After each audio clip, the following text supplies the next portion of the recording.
let's talk a little 2025 Stanley Cup odds here, and I'm going to put them up on the screen there for you.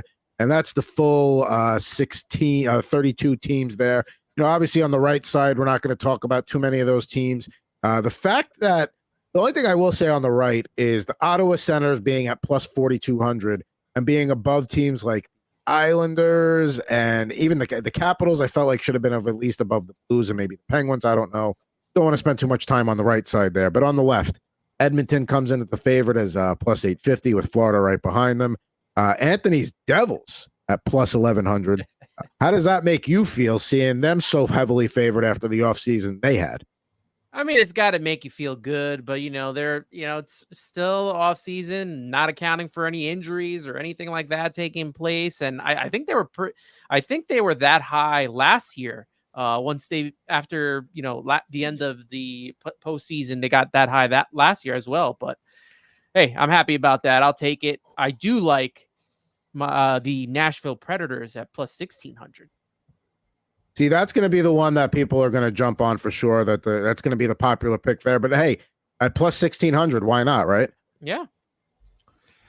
It's definitely interesting to see Ottawa at plus 4,200. I don't know what we're thinking here, but definitely looking at that left side, certain things do stand out for me. One would be the Tampa Bay Lightning. I know that they've gone through, like, losing Steven Stamkos is tough, and they've made their choices, but the Tampa Bay Lightning are the team that they are. They know how to get things done. They know how to win.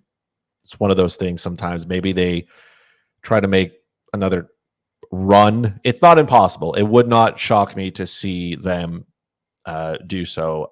Vegas Golden Knights plus 1,700. Did we forget that they're 100% circumventing the cap come trade deadline again? Mark Stone's going to get hurt. We're going to add another prolific goal scorer. Cap goes over 100 million. Doesn't matter. Doesn't matter in the playoffs. So I think that's a good one there. The Winnipeg Jets too, plus 2,800. They have the best goalie on that side, I think.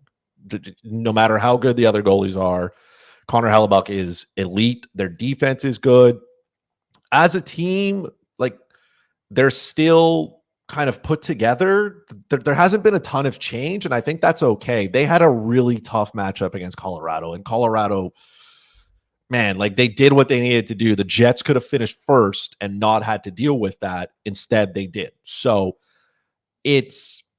I think the Winnipeg Jets offers the best value there at 28-1. That's really good. I can't see a single team on that right side that I would honestly think has a legitimate chance at winning a Stanley Cup. I'm shocked that the Jets and the Canucks are lower than the Kings.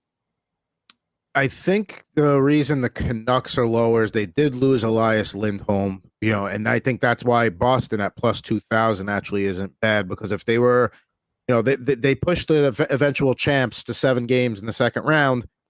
Now you got a chance here where you got Elias Lindholm, you put Zadorov on the blue line, so Boston just that much deeper down the middle now and a little bit more grittier. But to go back to the Canucks, I think that's why they drop a little bit there. And the Jets, they go as Hellebuck goes. So, I mean, I think they're right in that range. I don't, maybe the Kings could be a little bit lower, but, I don't mind that. Looking on the right side, yeah, there's nobody that you realistically look at. If you like a feel-good story and want to say the Capitals overhaul and Ovechkin gets the goal record this year and they go all the way, great, but I'm not wasting my money there. $100 million payroll, and we're 65-1. What about Stater Survival saying, because now the Flyers got Michkov. So what are your thoughts on him coming up and, maybe making their odds a little bit better?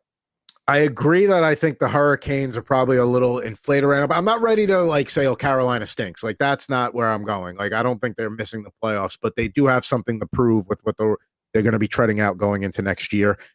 He said Philly with Mishkov coming in. Yeah, I mean, I don't know about Stanley Cup, but I mean, if we're going to talk about odds to make the playoffs, absolutely. Philly was a third-place team for most of the season until the whole Carter Hart situation derailed them. So I think that is smart money for a playoff potential bet there. Pittsburgh also feel-good story. If you think all the things that I said about Pittsburgh going into last year, if you think that was on a 1-year delay and it's going to happen this year, then go ahead, go for the Penguins. Islanders, again, playoff team. I don't see them as a championship team. Unless Ilya Sorokin, plays like a Connor Hellebuck level, and Anthony Duclair is, the next coming, helps them out. I don't see it there. But on the left side, I know Dallas is up there at plus 1,000, but I mean, to me, that's the one I'm looking at. If you want to, maybe make a little cash there. I mean, they were close this year. Edmonton, stepped up and did what they had to do at the right time, but Dallas certainly going to be back in the mix next year. No reason to think they won't be. Flyers, no real shot, obviously, to win a Stanley Cup. I don't think so. They still don't, like, their goaltending is still uncertain, and they're not like a great team. I think they surpassed the expectations. Maybe people think they're legit. They might take a little bit of a step back. So I'm not. Also, that Metropolitan Division is got to be better. It can't be that bad, right? So I think the path for them to get there is tough. I don't even know if they're a playoff team, right? Because again, if we expect the Devils to do better, if we expect the Capitals to do better, if we expect the Penguins to do better, like, somebody's got to do worse. And the Philadelphia Flyers are my bet to do worse.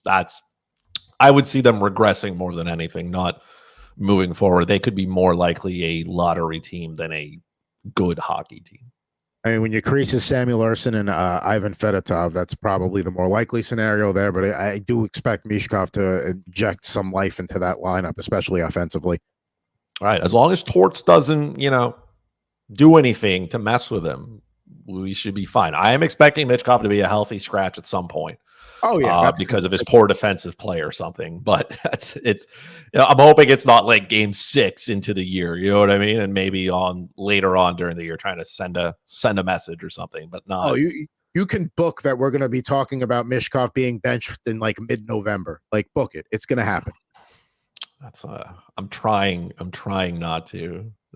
Trying not to think about it. I'm trying to see if maybe people don't talk about it, so we can scoop him up late in fantasy drafts, because he has to go late, because I'm absolutely terrified of what Tort's gonna do. I can't draft Sean Couturier because now, if you're willing to sit your captain, what are you gonna do to the kid who doesn't, who's in the league and trying to learn the North American way?